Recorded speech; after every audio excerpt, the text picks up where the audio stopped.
Hey, shalom, shalom, the staff souls, but giving no praise to Yahweh, Shem Yahweh Shai, Shem Rakakadash, double honors to Apostle GMS, and honors to you brothers doing the work in truth, war, sincerity. Right, this is on, International Women's Day was yesterday, a whole bunch of bollocks, whole bunch of shit. So I'm just gonna, cover this, real quick. Brothers, GMS San Francisco, basically did a video saying how, in the kingdom, right, ain't gonna be no such thing as International Women's Day, man. Right, because that's vanity. That's something that Esau set up, to fuck up, all these women's rights, man. To fuck up, the very fabric of the earth, the very thing that the Most High, set up, right. In that, a woman is below a man, right. That is biology. That is, and that is nature, right. So I'm going to start off with the scripture because this is actually prophesied, right? This is Jeremiah 31:22. It says, how long will thou go about, O thou backsliding daughter? For the Lord hath created a new thing in the earth. A woman shall compass a man, right? And you see that in every day, man. Hey, Esau's trying to make it now impossible to basically talk to a woman, right? She can claim harassment, or, in England, they're trying to basically make unwanted attention. Basically, you go drop some game, or you whistle at a girl or whatever. Which a brother, one of the elders in our camp, basically made the point: people in London don't do that anyway. So where are they getting this idea from? Where are they getting this? What do you call it? Where are they getting this notion from? Right, basically showing you it's all bullshit, and that they are, it's one of their crafty counsels, right? It's Psalm 64, right? This is Psalms 64 and 2 says, hide me from the secret counsel of the wicked, right? This is talking about the Illuminati, right? It's not the Illuminati in a secret council, and are they not, the wicked, right? So hide me from the secret counsel of the wicked, from the insurrection of the workers of iniquity, right? So the Illuminati have gotten together and they've basically come up with these plans, right? And it's as part of a secret council, man, right? It says so I'm just gonna go through. I got a lot in Isaiah here. I'm gonna get Isaiah 29:16. It says, surely your turning of things upside down shall be esteemed as the potter's clay. For shall the work say of him that made it, he made me not? Or shall the thing framed say of him that framed it, he had no understanding? Right? So it says, surely you're turning of things upside down, which is what we see. Everything's been turned on its head, right? The law is such that, a man is the head of the house. In fact, let me look for that. Thou husband, Numbers, that's right. Right, so this is basically, you can read all of it, right? Because there's two cases here, right? So this is Numbers 30, and I'm gonna start from 2. Actually, it says, if a man vow unto the Lord, unto Yahweh, or swear an oath to bind his soul with a bond, he shall not break his word, and he shall do according to all that proceedeth out of his mouth. Right? And you see that? I mean, and that's the end of that. There's no ifs or buts or ifs or buts, right? If a man's word is final. Right, so, but verse 3 goes on to say, though, if a woman also vow unto Yahweh, and bind herself by a bond, being in her father's house in her youth, and her father hear her vow, and her bond wherewith she hath bound her soul, and her father should hold his peace, then all her vows shall stand, and every bond wherewith she hath bound her soul shall stand. Right, so basically saying, look, her father hears his daughter make a vow, and he doesn't, he basically is like, all right, cool, I'm down with that, she can do what, she can keep that vow, right? Then there's no issue there. However, if he says nah, it says, which goes on to say, but if a father disallow her in that day that he heareth, right, then basically he has the power to make her vows null and void, right? Go and show you that basically what the Lord is saying is, these bitches can't be trusted, man. It can't be trusted to, make things like vows. Such that if a man hears it, whether it's her husband or her dad, he has the power to annul it. Right? Because, women are silly.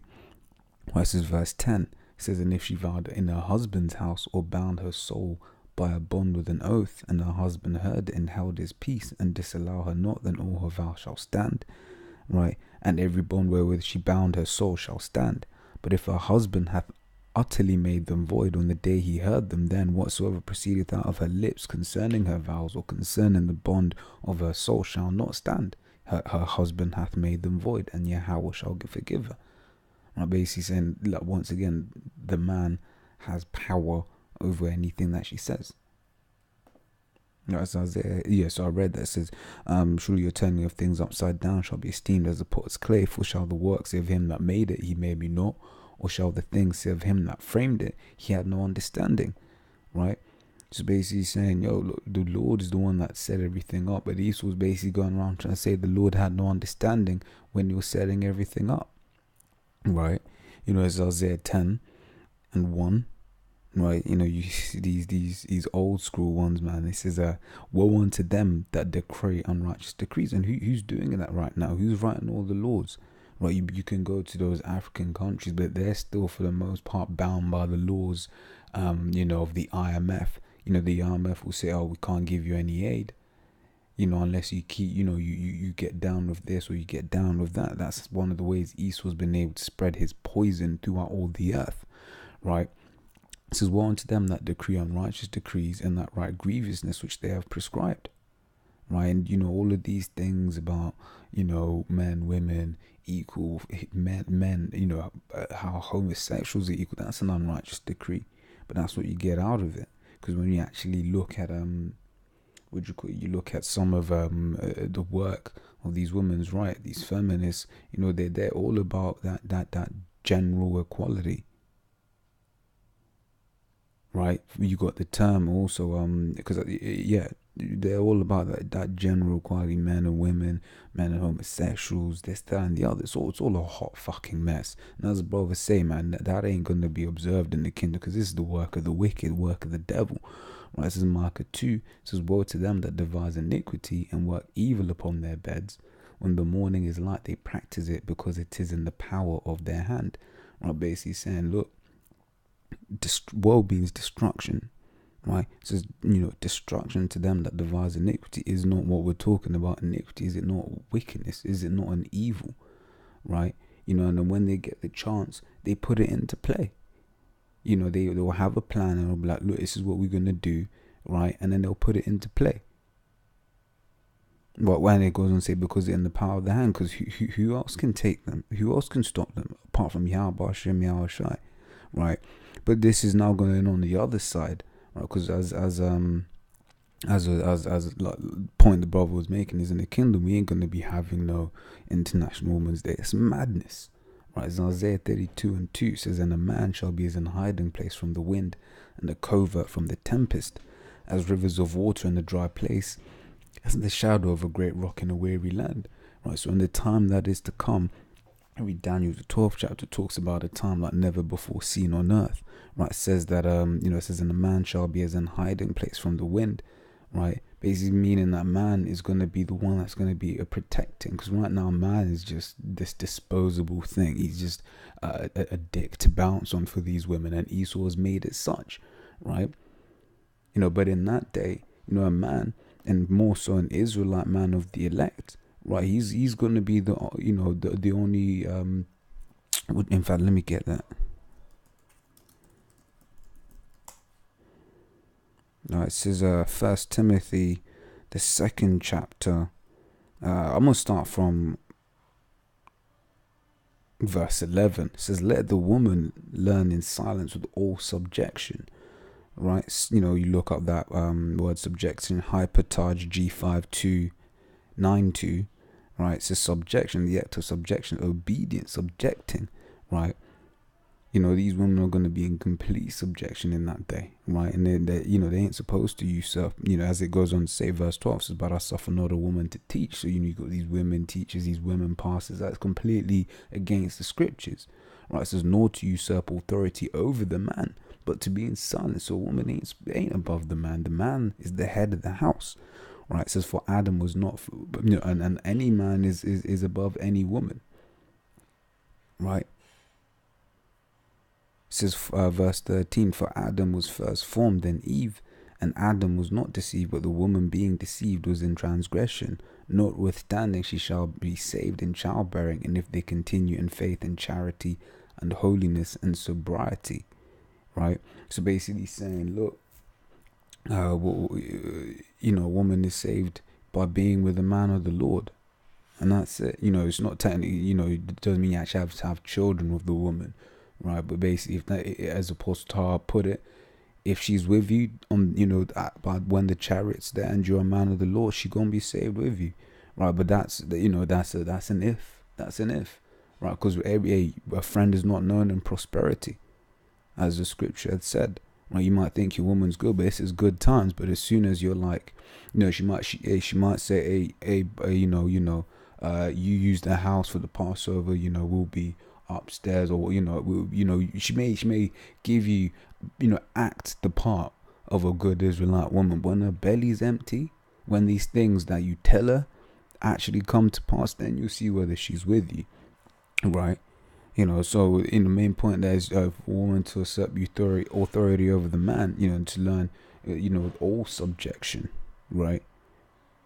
Obviously you got to honor your mother, and I'm not saying you just disrespectful to your mother, but scripture say, honor thy mother and thy father, right? Also you got Sarah, Abraham, Lord,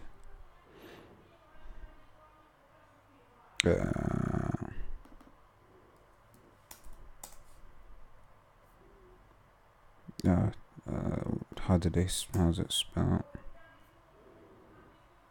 Right. It says 1 Peter 3:6. It says, even as Sarah obeyed Abraham, calling him Lord, whose daughters ye are, as long as ye do well and are not afraid with any amazement. Right. So, these, you have these Israelite sisters, quote unquote, they're like, daughters of Sarah. Sarah called Abraham Lord.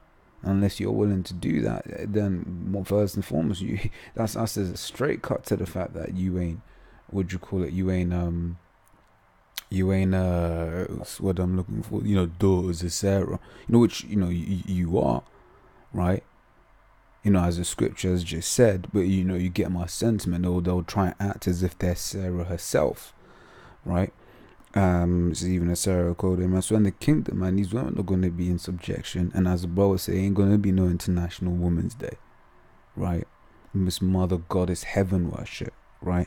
So Isaiah 4:1 says, and in that day 7 women shall take hold of one man, and that's 7 is representative of a complete amount of women, right? Take hold of one man, and that's a man of the Lord. Right, saying we will eat our own bread and wear our own apparel, but he's saying that we won't be a burden to you, right? Only let us be called by thy name to take away our reproach. Basically, let us be under your banner. They take care of. Basically, they're saying we won't be a nuisance. We'll bring our food. We'll do this. Just protect us. Because in that day, man, it is going to be a lot of hell going on. Right, in fact, I believe it's in here. I'm going to read Isaiah 13, this verse 16. It says, their children all shall be dashed to pieces before their eyes. Their houses shall be spoiled and their wives ravished. Right? To violate, to ravish. Where's my dictionary here?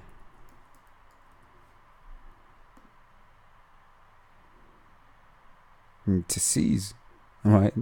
A person, especially on basically to rape, man. That's basically what that's saying. Right, but I'm going to read verse 12. Sure, I came. It says, I will make a man more precious than fine gold, even a man than the golden wedge of Ophir. Right? And just to wrap things up, says 1 Corinthians 11:3 says, but I will have you know that the head of every man is Mashiach. So the head of the man is a Mashiach, is Yahweh Shai. Right? And the head of the woman is the man. Right, they're saying a woman is below the man is the head. Right, it says, and the head of Mashiach is the Most High. Once proven to you also that Yahweh and Yahweh and Yahweh Shah are 2 different entities. Right, but Lord's will you been edified, and as always, I'm gonna end with saying Shalom.